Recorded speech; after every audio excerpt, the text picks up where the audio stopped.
Yes, unser erstes offizielles Date in aller Öffentlichkeit.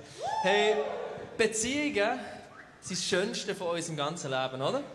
Wer findet das auch? 2, 3. Ich bin begeistert von Beziehungen. Und Beziehungen sind auch extrem herausfordernd. Es kann das werden, was uns am meisten Energie raubt. Und es geht uns alle etwas an, weil wir alle haben Beziehungen. Und wegen dem starten wir in die Serie Relationship. Wir machen das jedes Jahr. Und wir machen es dieses Jahr wieder. Und wir stellen uns jetzt zum Anfang die Frage, gibt uns die Bibel Dating-Tipps? Und keine Angst, die Predigt ist nicht nur für dich spannend, wenn du Single bist oder selber gerade am Daten bist, sondern auch, wenn du zum Beispiel Eltern bist. Wenn du Papa oder Mama bist, dein Kind wird irgendwann daten. Oder es macht es schon und du weißt noch nichts davon. Vielleicht. Aber es ist ja spannend für dich, wenn du dein Datingverhalten im Rückspiegel kannst betrachten. Du kannst überlegen, was würde ich heute vielleicht anders machen? Was würde ich heute anders machen, wenn ich nochmal an das ganze Thema drankomme? Und ich glaube, Gott wird heute der einen oder anderen Person im Livestream und hier in der Halle Sachen aufzeigen, die dich immer noch prägen von deinem Weg. Und ich glaube, es werden Sachen geheilt heute. Also Leute, es ready sein für Gottes Reden. Seid ihr mit mir? Seid ihr mit uns? So gut. Gebt uns die Bibel Dating-Tipps. Gebt uns die Bibel konkrete Tipps, wie sich Mann und Frau annähern sollen. Ja und nein. Ja, es gibt ein paar explizite Aussagen, die du wirklich in der Bibel kannst suchen und du findest Antworten dazu. Nein, weil, wenn du Dating in deiner Online-Bibel eingibst, ich habe es probiert, 0 Ergebnis. Bei mir ist der Vorschlag gekommen, meintest du vielleicht Vater? Es ist nicht gekommen. Das heisst nicht, dass die Bibel keine Meinung dazu hat. Wenn du Umweltschutz eingibst, dann kommt auch nichts. Bedeutet aber nicht, dass die Bibel keine Meinung dazu hat. Ich glaube, Gott ist nicht egal, wenn du die Müll im Garten verbrennst oder den reingehst. Die Bibel hat einige implizite Aussagen, was wir für eine Verantwortung der Natur gegenüber haben. Aber auch, wie wir miteinander umgehen sollen. Und das sind indirekte Aussagen, die wir aufs Dating anwenden können.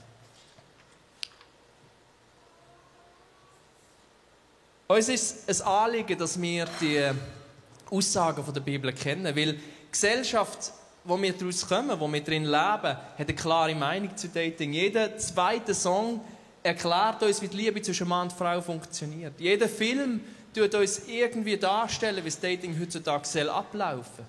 Und wir werden konstant geprägt. Nur der grosse Schönheitsfehler ist, es funktioniert nicht wirklich. Schau, ich habe dir ein paar Statistiken mitgebracht, um diesen Punkt aufzuzeigen. 2 von 5 Ehepaaren halten ihr Eheversprechen nicht. Etwa ein Viertel von allen Menschen in der Schweiz haben schon mal einen Seitensprung oder eine Affäre gehabt. Jedes 5. Kind wächst ohne Vater und Mutter auf. Und wir reden von 10'000 Kindern, die in unserem kleinen Land pro Jahr abgetrieben werden.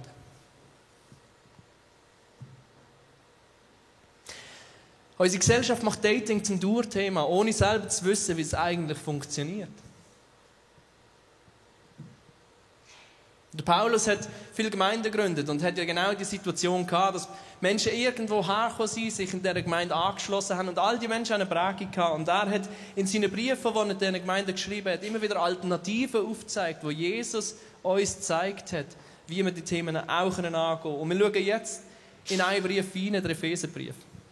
Genau, da schreibt Paulus in Epheser 4, darum fordere ich euch im Namen des Herrn eindringlich auf, lebt nicht länger wie Menschen, die Gott nicht kennen. Ihr Denken ist verkehrt und führt ins Leere, ihr Verstand ist verdunkelt. Sie wissen nicht, was es bedeutet, mit Gott zu leben und ihre Herzen sind hart und gleichgültig. Ihr Gewissen ist abgestumpft, deshalb leben sie ihre Leidenschaften aus. Sie sind zügellos und in ihrer Habgier unersättlich.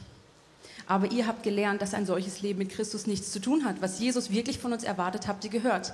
Ihr seid es ja gelehrt worden. Ihr sollt euer altes Leben wie alte Kleider ablegen. Folgt nicht mehr euren Leidenschaften, die euch in die Irre führen und euch zerstören.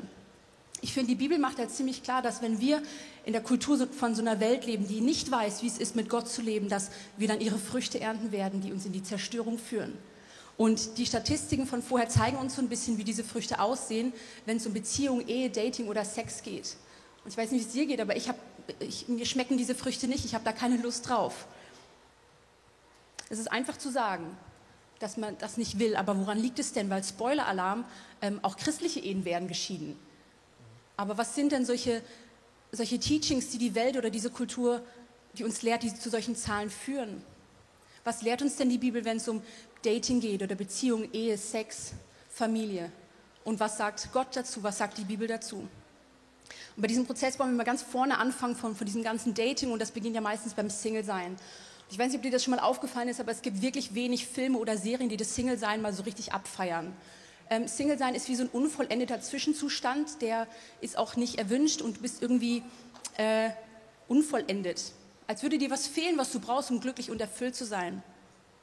Und wenn du vielleicht schon länger Single bist, dann hoffentlich hörst du das nicht, aber am Familienfest gibt es dann diese Sprüche, ja komm, für jeden Topf gibt es noch einen Deckel.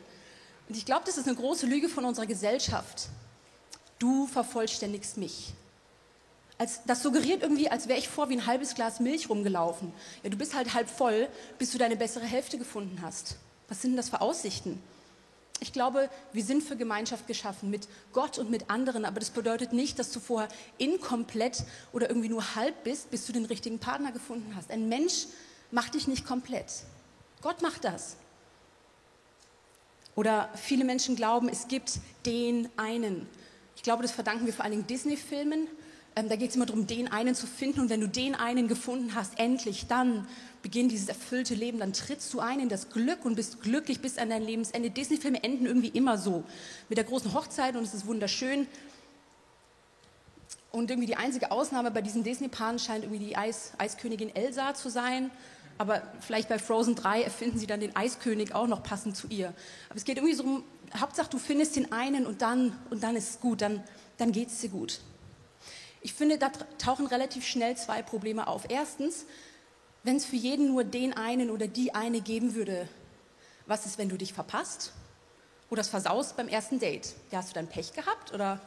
Also das wäre mega schräg. Stell dir vor, Gott hätte für jeden nur den einen oder die eine ausgesucht. Beim kleinsten Fehltritt gerät die ganze Welt aus den Fugen. Ich glaube nicht, es gibt den einen oder die eine. Ich glaube, der eine oder die eine ist der Mensch, für den du dich entscheidest.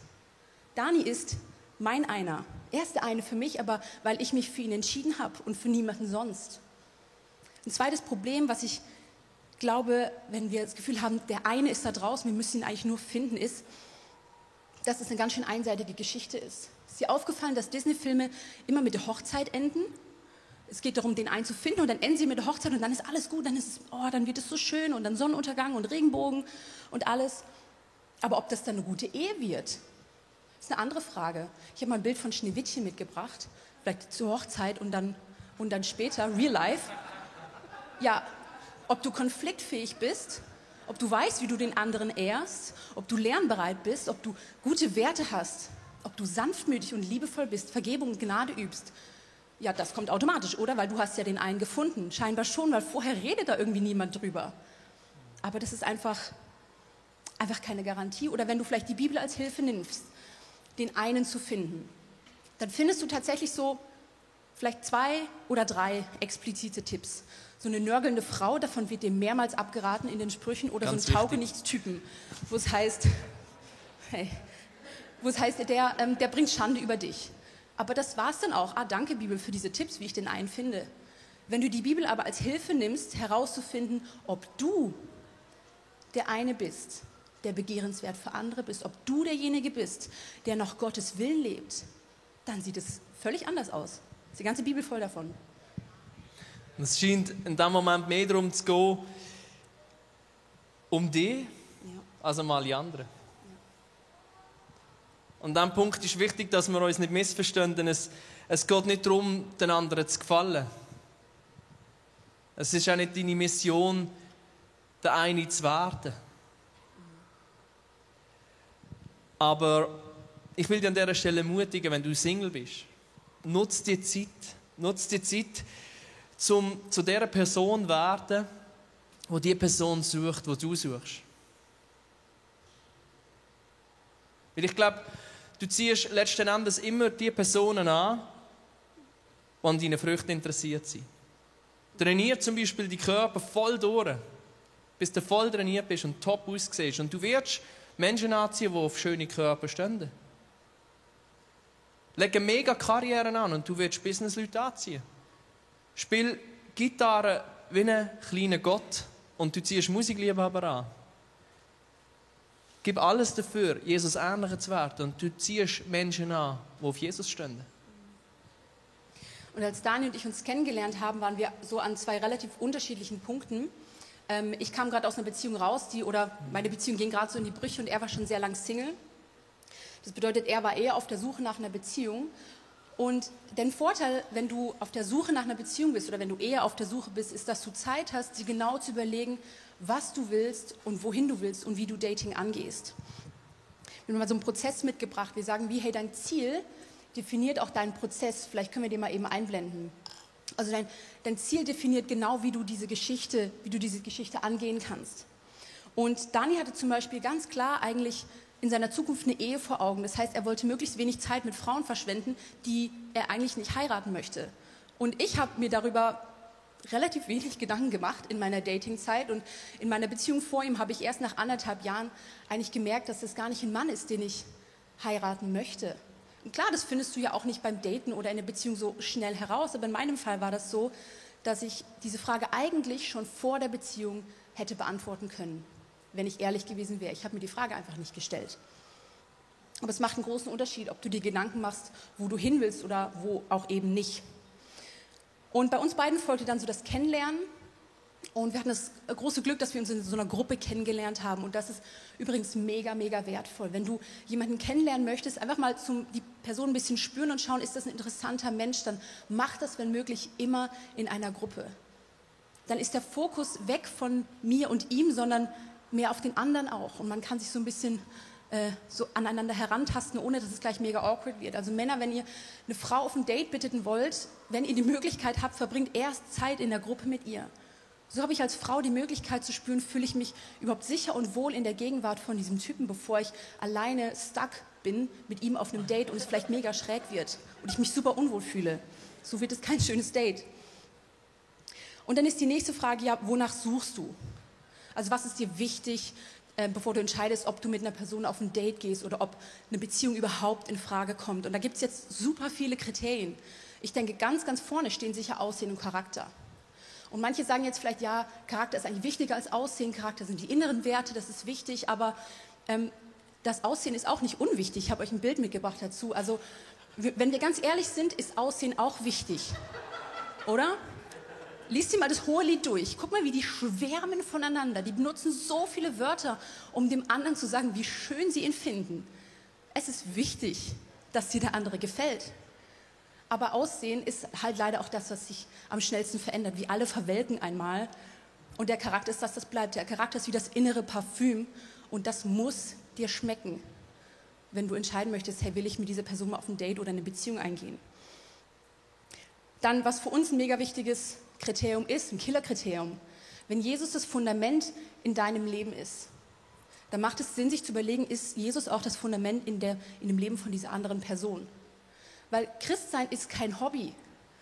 Glaube bedeutet, dass Jesus der Chef in allen Bereichen von deinem Leben ist oder sein darf. Dass er der Chef ist von Beziehungen, von Finanzen, von deinen Werten, von deinen Entscheidungen. Stell dir vor, später am Traualtar sagt nur einer Ja mit Gottes Hilfe. Dann haben zwar die zwei untereinander einen Bund, aber nicht mit Gott. Wie gehst du in der Ehe mit Konflikten um oder mit Werten? Aber wie gesagt, nur weil christlich draufsteht, heißt es nicht, dass christlich auch drin ist. Weil auch die Scheidungsrate bei christlichen Ehen ist jetzt nicht wahnsinnig gut, wenn wir ganz ehrlich sind. Auch da macht es einen Unterschied, ja, glaubst du an Jesus oder folgst du Jesus nach? Wie hat mal jemand gesagt, ja, der Teufel glaubt auch an Jesus. Das macht doch keinen Unterschied. Folgst du Jesus nach? In der Ehe wisst ihr, wie ihr über das Wort Gott redet und das Wort Gottes einnimmt und in seinem Königreich lebt. Übt ihr Gnade und Vergebung aneinander. Lasst ihr euch von Jesus verändern. Wir sind da bestenfalls auf einem Weg dorthin. Aber es gibt ja einfach keine Garantie. Aber eben mit der Entscheidung, jemanden zu daten, lässt du ja auch ganz bewusst Gefühle und Chemie zu. Gefühle und Chemie ist übrigens etwas, was uneingeladen und automatisch passiert. Du kannst Gefühle pushen, du kannst Gefühle unterbinden, aber kommen tun sie von ganz alleine. Und es ist wichtig, dass du dir die Frage stellst, willst du denn, dass du für diese Person Gefühle entwickelst? Weil dann willst du nämlich auch mehr. Weil wenn du solche Killerkriterien für dich formulierst und an denen festhältst, dann kosten die vielleicht auch einen Preis. Dann bringen die dich vielleicht auch dazu, ein Opfer zu bringen und nicht auf ein Date zu gehen oder keine Beziehung einzugehen, obwohl das vielleicht noch toll klingen würde. Jetzt gehen wir mal davon aus, du lernst eine Person kennen und die Kriterien, die dir wichtig sind, die passen. Dann willst du die Person tiefer kennenlernen. Das heisst, du brauchst Raum für Intimität. Und das funktioniert in der Gruppe nicht wirklich. Für das musst du zu zweit sein. Und ich meine an dieser Stelle jetzt mit Intimität nicht die körperliche Intimität, sondern seelische, platonische Intimität. Jetzt einfach kurz zum Mut machen, wenn es um diesen Schritt geht, jemanden zu einem Date zu bitten. Wenn du merkst, dass in dieser Gruppe sich etwas entwickelt hat, frag einfach. Es ist der Moment, wo es ist noch am wenigsten kaputt, wenn es hier kaputt geht. Oder? Einfach über den Schatten springen und fragen, hey, willst du mit mir einen Kaffee trinken? Schlimmstenfalls hat sie Kaffee nicht gern. Ich finde die Lösung. Beim Daten hast du ein Setting, wo du Tiefe reinbringen kannst. Du kannst das Ganze eine Tiefe gewinnen. Am Anfang habe ich gedacht, eine interessante Frau, hübsch. Ist mir aufgefallen wegen dem. Und habe dann ein paar Gespräche geführt. Aber so richtig gewusst, wer ist Maike, habe ich ja nicht. Und beim Date kannst du dann herausfinden, hey, wer ist die Person wirklich? Was für Wert vertritt sie? Welche Skills hat sie auch, die für mich für eine Beziehung wichtig sind? Kritikfähigkeit, Kommunikation, Humor ist für mich etwas mega Wichtiges. Da hat jeder eine andere Liste. Für was schlägt ihr Herz? Und lebt sie das auch aus? Wie geht sie mit ihrem Geld aus? Für was gibt sie Geld aus? Für was investiert sie Zeit? Daran sehe ich doch, was ihr wichtig ist. Wie sieht es mit ihren Träumen aus? Hat sie Träume? Tut sie etwas dafür, dass ihre Träume Realität werden? Und was bringt sie für eine Geschichte mit? Und kann ich mit dieser Geschichte teilen? Und wenn du Antworten auf solche Fragen findest, entsteht Intimität, entsteht Vertrautheit.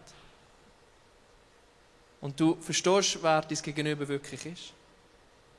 Und wenn du an dieser Stelle konsequent bist, dann passiert hier die grosse Selektion. Das hat bei mir zum Beispiel dazu geführt, dass ich ein paar Jahre Single war, wo ich es eigentlich lieber nicht gewesen wäre. Weil ich einfach die Frau noch nicht gefunden habe und ich gemerkt habe, mit der will ich mein Leben lang zusammen sein. Und es ist ein bisschen an meinem Unvermögen gelegen, so ehrlich müssen wir sein. Du kannst in diesem Setting vom Date das Herz der anderen Person wirklich kennenlernen. Jesus sagt mal in Matthäus 12, denn wovon das Herz voll ist, davon redet der Mund. Ein guter Mensch bringt Gutes hervor, weil er im Innersten gut ist. Ein schlechter Mensch kann nur Böses hervorbringen, weil er von Grund auf böse ist. Von was redet die andere Person? Was kommt aus ihrem Maul raus? Was macht sie? Was kommt aus ihr hervor? Nimm dir Zeit, um das herauszufinden. Weil wenn du ernsthaft anschaust, dann siehst du das Herz der anderen Person. Und Mike hat schon über die Gefühle geschwätzt, die entstehen in dieser Dating-Phase. Es kann Chemie aufkommen in dir, es kann von knistern. Aber Achtung, uns wird immer wieder beigebracht, Liebe ist ein Gefühl. Aber das ist einfach nicht wahr. Liebe ist kein Gefühl. Ich habe die Alternative mitgebracht, was uns die Bibel sagt, was Liebe ist. Wir lesen es jetzt nicht zusammen durch. 1. Korinther 13. Lese es daheim mal in Ruhe durch. 1. Korinther 13 beschreibt uns, wie Liebe ist. Und sie macht klar, Liebe ist letzten Endes ein Lebensstil. Und jemanden zu lieben ist viel mehr eine Entscheidung, jemandem in diesem Lebensstil zu begegnen. Die Chemie, die du beim Daten spürst, die ist wunderschön. Aber lass dich nicht täuschen von dieser Chemie. Die verflüchtigt sich irgendwann. So nach 1,5 Jahren oder so merkst du, es verflüchtigt sich, es kommt ein bisschen mehr, mal wieder ein bisschen weniger, aber es ist nicht mehr gleich wie am Anfang. Bitte lass dich von dieser Chemie nicht täuschen. Das ist nicht das Fundament für eine Beziehung. Das Ziel des Daten ist nicht, verliebt zu werden. Das Ziel des Daten ist, sich wirklich kennenzulernen. Wenn du das, was dir wirklich wichtig ist, und das musst du selber für dich wissen, was ist dir wirklich wichtig für die zukünftigen Partner, wenn du das noch nicht weißt, dann geh noch nicht in eine Beziehung, sondern lass dir mehr Zeit fürs Daten. Chemie führt sehr oft dazu, dass wir aufs Gaspedal treten, dass wir emotionale, impulsive Entscheidungen treffen. Obwohl es dann oft weiser wäre, den Fuß ein bisschen auf dem Pedal zu nehmen und sich bewusst ein bisschen mehr Zeit nehmen für diese Phase. Genau, und beim Daniel und mir haben wir eigentlich gemerkt, bei uns war relativ schnell Chemie da. Aber wie gesagt, ich kam gerade erst aus einer Beziehung heraus und ich war echt ein bisschen unsicher, wie wie kann ich jetzt da weise Entscheidungen treffen? Und die Bibel hat da einen mega guten Tipp. Jesus sagt, in Sprüche heißt es, nicht Jesus sagt, im Zweifelsfall sagt immer Jesus. Da heißt in Sprüche 12, ein Dummkopf weiß immer alles besser, ein Kluger nimmt auch Ratschläge an. Das habe ich gemacht. Ich habe mir Rat geholt und diesen Rat auch befolgt. Und in unserem Fall hat es bedeutet, dass wir uns 4 Monate lang erstmal nur Zeit fürs Daten genommen haben. Komplett ohne körperlichen Kontakt. Kein Händchen halten, kein Küssen, kein nichts. Wir haben uns umarmt. Die Umarmungen wurden dann am Ende der Datingphase immer länger.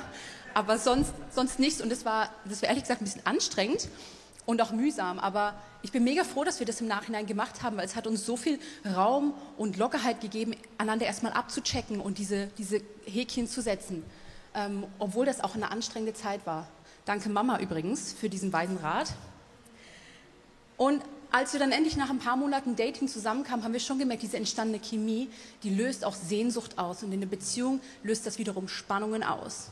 Wir haben das Gleiche gemacht, wir haben uns Ratgeber gesucht und darüber gesprochen und das war mega wertvoll, weil wir haben gemerkt, hey, eine Beziehung ist was Wundervolles. Eine Beziehung ist sowas Schönes, aber es ist keine Ehe. Du hast kein Versprechen, du hast dem anderen kein Versprechen gegeben. Du hast kein Commitment eingegeben oder abgegeben. Du hast keinen Bund miteinander geschlossen oder mit Gott. Du bist nicht eins vor Menschen oder vor Gott. Das bist du alles nicht. Im besten Fall bist du 2 Personen, die vielleicht, aber vielleicht auch nicht auf eine Ehe hinzusteuern. Das heißt, es kann sein, dass wenn du noch nicht verheiratet bist, dass die Person, die du gerade datest oder mit der du in der Beziehung bist, der zukünftige Partner von jemand anderem ist. Das könnte sein. Und jetzt ist es Jesus, der uns da einen mega guten Rat gibt. Behandelt die Menschen stets so, wie ihr von ihnen behandelt werden möchtet.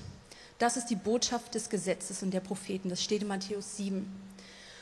Und das ist jetzt sehr allgemein formuliert. Jetzt bezieh diesen Satz mal auf körperliche Nähe. Geh so mit anderen um, wie du willst, dass man mit dir umgeht. Stell dir vor, jemand datet gerade deine zukünftige Ehefrau. Wie weit möchtest du, dass sie körperlich gehen? Die Antwort ist wahrscheinlich nirgendwo hin, bitte. Aber ich finde es mega und Leitsatz, sich das mal zu überlegen. Weil, ich meine, dein Gegenüber ist ein geliebtes Kind Gottes.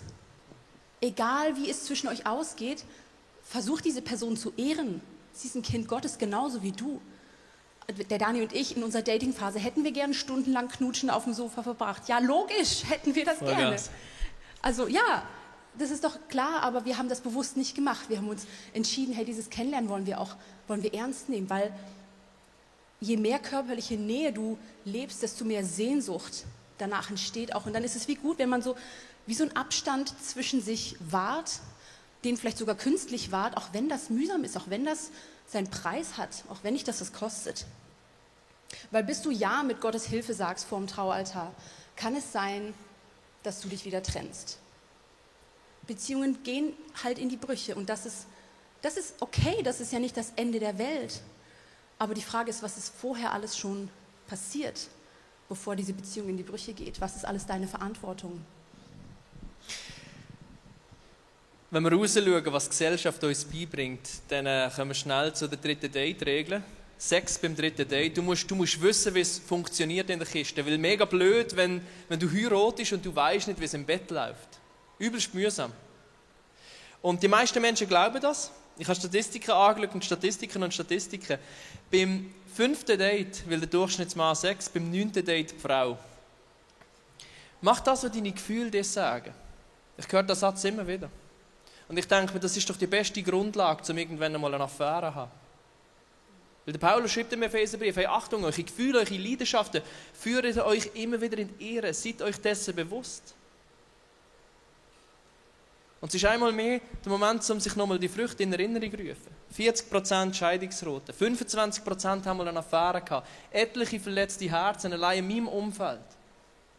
Ungewollte Schwangerschaften, 10'000 Abtreibungen pro Jahr in unserem Land. Leute. Es ist ja nur Sex. Ist es eben nicht. Und ich lade dich an dieser Stelle ein, und das ist mir jetzt mega wichtig. Die meisten von uns haben wahrscheinlich eine gemachte Meinung zum Thema Sex. Das ist etwas, wo in unserem Rahmen sehr viel darüber geschwätzt wird. ich lade dich ein, mal für 5 Minuten deine Meinung irgendwo in einer Schublade zu verräumen. Lasst uns einfach 5 Minuten einfach mal schauen, was die Bibel sagt über die Tragweite von sexuellen Beziehungen. Und nachher machen wir wieder so weiter, wie wir es für uns als richtig empfinden. Aber lasst uns 5 Minuten einfach Zeit nehmen, möglichst ohne unsere Meinung. Im Korinther schreibt der Paulus, die haben eine spannende Diskussion und dann nimmt Stellung auf das Schreiben von ein paar Menschen in Korinth. Es ist alles erlaubt, sagt ihr, mag stimmen, aber nicht alles ist gut. Mir ist alles erlaubt, aber ich will mich nicht von irgendwas beherrschen lassen. Also der Paulus sagt, logisch, ihr seid frei, ihr könnt machen, was ihr wollt. Aber wenn ihr euch von euren Bedürfnissen steuern lasst, seid ihr nicht wirklich frei und ihr seid zur Freiheit berufen. Ihr schreibt, das Essen ist für den Bauch und der Bauch für das Essen. Beides hat Gott zur Vergänglichkeit bestimmt. Also im Sinn von, hey, wir haben einen Körper, der hat Bedürfnisse und wir füttern die Bedürfnisse. Wo ist das Problem? Am Schluss verrottet alles einmal in der Erde. Das ist schon richtig. Aber es bedeutet nicht, dass Gott uns den Körper gab, damit wir sexuell unmoralisch leben. Mit unmoralisch, das Wort, das hier verwendet wird, meint sexuelle Beziehungen außerhalb von der Ehe, außerhalb von dem Rahmen, wo Gott dafür gedacht hat.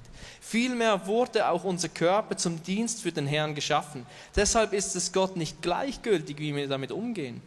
Denn Gott hat uns durch seine Kraft vom Tod zum ewigen Leben auferweckt, so wie er Christus den Herrn auferweckt hat. Wisst ihr denn nicht, dass auch euer Körper zum Leib von Jesus Christus gehört? Wollt ihr wirklich den Leib von Christus mit einer Hure vereinigen? Also wahrscheinlich haben die geschrieben, hey, wenn wir Sex brauchen, dann können wir zu einer Prostituierten gehen. Und der Paulus sagt, niemals. Denn wer sich mit einer Hure einlässt, der wird ein Leib mit ihr. Ist euch das nicht klar? Und mit ein Leib meint er hier Körper, Seele und Geist. Mit ein Leib meint das Neue Testament immer der ganze Mensch. Es heißt ja schon in der Heiligen Schrift, da bezieht sich der Paulus auf das Wort Gottes. Das ist nicht seine Meinung, die er da schreibt. Das ist ein Mann und Frau. Die zwei werden eins sein mit Leib und Seele. Wenn ihr dagegen in enge Beziehung, in enge Verbindung mit dem Herrn lebt, werdet ihr mit ihm eins durch seinen Geist. Hütet euch vor jeder verbotenen sexuellen Beziehung, denn mit keiner anderen Sünde vergeht man sich so sehr am eigenen Körper wie mit sexuellem Fehlverhalten. Sünde ist eben nicht gleich Sünde. Der Paulus macht klar, es gibt keine Sünde, die dir so viel Schaden zufügt, wie sexuelle Beziehungen außerhalb von dem Rahmen, wo Gott dafür gedacht hat. Es ist ja nur Sex. Die Haltung scheinen einige Menschen in Korinth auch gehabt zu haben. Wegen dem ist der Schriftverkehr entstanden. Und an diesem Punkt wird der Paulus so deutlich. Und wenn ich in unsere Gesellschaft schaue, dann nehme ich genau die gleiche Haltung wahr. Die Statistik sagt, 20% der Schweizerinnen und Schweizer haben schon mehr als 20 Geschlechtspartner gehabt. Schon mit mehr als 20 Menschen Sex gehabt. Das durchschnittliche Alter beim ersten Sex ist 17. Wenn du mit jemandem Sex hast, dann wirst du eins mit dieser Person. Das sagt die Bibel. Du wirst eins mit dieser Person. Wir verbinden uns. Wie mit einem Kleber, wie mit einem Superkleber. Nicht ein Kleber, der nach 3 bis 4 Wochen wieder loslässt und alles ist wieder so, wie es vorher war. Sondern ein Kleber, der das Leben lang hebt. Warum wird die Bibel hier so klar? Warum wird es hier so deutlich? Will uns Gott einschränken? Will er uns irgendwie eine Freude nehmen? Es geht überhaupt nicht um das. Es ist eben nicht nur Sex. Es ist die intimste und schönste Verbindung, die wir mit einem Menschen eingehen können. Wir werden eins in Körper, Seele und Geist. Etwas Intimes gibt es nicht. Aber wenn du die Verbindung in einem falschen Rahmen mit einer falschen Person eingehst, dann schadet es dir wie keine andere Sünde. Das sagt der Paulus da. Seelische und geistliche Bindungen sind enorm entscheidend. Ich glaube, wenn du eingehst mit der richtigen Person, im richtigen Setting, dann entsteht etwas, so viel stärker ist als du allein. Aber wenn du mit der falschen Person eingehst, dann kann eben auch alles Destruktive in der anderen Person plötzlich zu dir rüberkommen, in deine Seele, in deinen Geist. Genau, und jetzt denkst du dir vielleicht, okay, jetzt sind wir zwei in einer Beziehung gewesen, so er und ich. Und jetzt geht die Beziehung vielleicht auseinander. Ihr hattet in dieser Beziehung aber auch Sex. Aber zum Glück wart ihr ja nicht verheiratet. Und jetzt geht ihr einfach wieder auseinander. Einfach wieder trennen, das ist kein Problem. Das Problem ist, wenn du mit so einem Kleber verbunden bist, von dem die Bibel sagt, hey, ihr vereint euch mit Körper, Seele und Geist, ist das, wie nachher dein Körper, Seele und Geist auch aussehen. Und deine Sexualität, dein Herz. Ich habe das lange nicht gewusst. Ich habe in meinen Teenagerjahren sowas wie Wurmloch-Bibellesen gemacht. Ich habe geguckt, wenn da so eine Aussage, die ich von anderen Christen höre, kein Sex vor der Ehe, da nicht in der Bibel so genauso geschrieben finde, dann kann ich das sicher auch anders interpretieren. Ich weiß ja, dass Gott mich liebt, Gott möchte das Beste für mich. Und weil ich die Person bin, die weiß, was das Beste für mich ist, mache ich das auch. Ein Tipp, so liest man nicht die Bibel. Das ist nicht der Weg. Das habe ich aber gemacht. Was dazu geführt hat, dass ich Sexualität in meinen Beziehungen vor Jahren auch anders gelebt habe. Und erst viel später gemerkt habe, was es eigentlich bei mir ausgelöst hat. Und die gute Nachricht ist, dass Jesus am Kreuz für uns gestorben ist, um uns zu heilen und um uns wiederherzustellen. Aber das Reich Gottes hat auch Gebote. Und wenn wir diese Gebote brechen, dann können sie uns brechen. Und vielleicht denkst du jetzt, ja, ich bin aber noch jung und so heiraten will ich aber auch nicht so schnell. Und Beziehungen laufen nun mal so. Ja, das kann schon stimmen. Aber so wie du jetzt lebst, deine Gegenwart ist in der Zukunft deine Vergangenheit, die dich einholt. Deine Vergangenheit, die du mitschleppst, die auch Konsequenzen hat in deiner Zukunft. Bevor Daniel und ich geheiratet haben, war ich dann da sehr intensiv mit Gott dran. Ich habe mich geschämt für Entscheidungen, die ich mal getroffen habe. Und ich habe Buße getan, ich habe Vergebung empfangen und Gott hat wiederhergestellt, was ich kaputt gemacht habe. Und es war mega gut. Aber erst als der Daniel und ich ungefähr ein Jahr zusammen verheiratet waren, da hatte ich damals so eine Freundin, die war für mich in der Zeit eine sehr, sehr gute, sehr weise Ratgeberin. Sie hat mir ehrliche und gute und offene Fragen gestellt. Und durch ihre Fragen im Gespräch mit ihr habe ich dann nach einer Weile gemerkt, hey, wie ich körperlich und seelisch und geistlich wie immer noch so zerrissen bin. Ich habe mich nie von diesen seelischen Verbindungen getrennt, nie so wirklich, die ich mit meinen Partnern vor dem Dani eingegangen war. Ich habe mich nie vor dem gelöst und habe mich immer noch so zerrissen gefühlt. Und als ich darüber ehrlich wurde, habe ich das auch gemerkt. Da habe ich gemerkt, hey, stimmt, manchmal habe ich echt schräge Träume. Manchmal kommen mir Bilder, also Erinnerungen in die Gedanken, in den unpassendsten Momenten. Und das ist nicht sexuelle Freiheit, wie Gott sie sich für mich vorgestellt hat. Schau, wir als Christen glauben an eine unsichtbare Welt, an eine geistliche Welt, so wie Gottes Königreich unsichtbar ist, aber real. Aber ich glaube, das Problem ist, dass wenn es unangenehm wird, dass wir so tun, als würde es diese Welt nicht geben. Ja, wenn ich diese seelischen Verbindungen nicht spüre oder nicht sehe, dann sind sie auch nicht da. Aber das stimmt einfach nicht. Ich habe mich dann in dieser Zeit sehr viel mit dieser Freundin getroffen und gemeinsam haben wir gebetet. Und gemeinsam mit ihrer Hilfe im Gebet habe ich mich einfach von diesen seelischen Verbindungen gelöst. Mit Gottes Hilfe. Ja, und erst dann habe ich gemerkt, wie Wiederherstellung wirklich aussieht. Welche Freiheit Gott sich für mich wünscht, auch sexuelle Freiheit. Und das ist so ein Riesengeschenk, was ich vorher nie so erleben durfte. Und das ist die gute Nachricht. Ich glaube, wir alle brauchen immer irgendwo Heilung. Wir alle machen Fehler. Gott hat kein Problem damit, dass wir Fehler machen. Gott hat Wiederherstellung für uns parat, egal wo wir uns befinden, egal was unsere Geschichte ist, egal was unsere Zukunft ist. Aber diese Wiederherstellung, die Gott uns anbieten möchte, die beginnt damit, dass wir erstmal unsere Meinung zu bestimmten Dingen ändern. Dass wir anfangen, Gott ernst zu nehmen. Dass wir uns ehrliche Fragen stellen und auch ehrliche Antworten geben. Paulus schreibt nachher den Ephesern, wie sie das machen können, wie sie eben nicht so leben wie Menschen, die Gott nicht kennen. Er sagt zu ihnen, lasst euch in eurem Denken verändern und euch innerlich ganz neu ausrichten. Zieht das neue Leben an, wie ihr neue Kleider anzieht. Ihr seid nun zu neuen Menschen geworden, die Gott selbst nach seinem Bild geschaffen hat. Jeder soll erkennen, dass ihr jetzt zu Gott gehört und so lebt, wie es ihm gefällt. Gott hat kein Problem, wenn wir Fehler machen. Er ist der Vater, der mit offenen Armen da steht. Und er macht nicht Abgrenzungen, um uns Freude zu nehmen, um uns zu beschneiden. Sondern weil er weiss, was das Beste für uns ist. Und wir brauchen oft ein bisschen länger, bis wir realisieren, hey, das stimmt. Er kennt uns wirklich und er weiss, was das Beste für uns ist. Und vielleicht sind bis zu dem Punkt, wo wir das checken, schon Fehler passiert. Er bleibt der Vater, der mit offenen Armen dort steht und sagt, komm zu mir. Ich verurteile dich nicht, aber ich will dich heilen. Ich will dich umarmen und ich will ganz machen, was kaputt gegangen ist.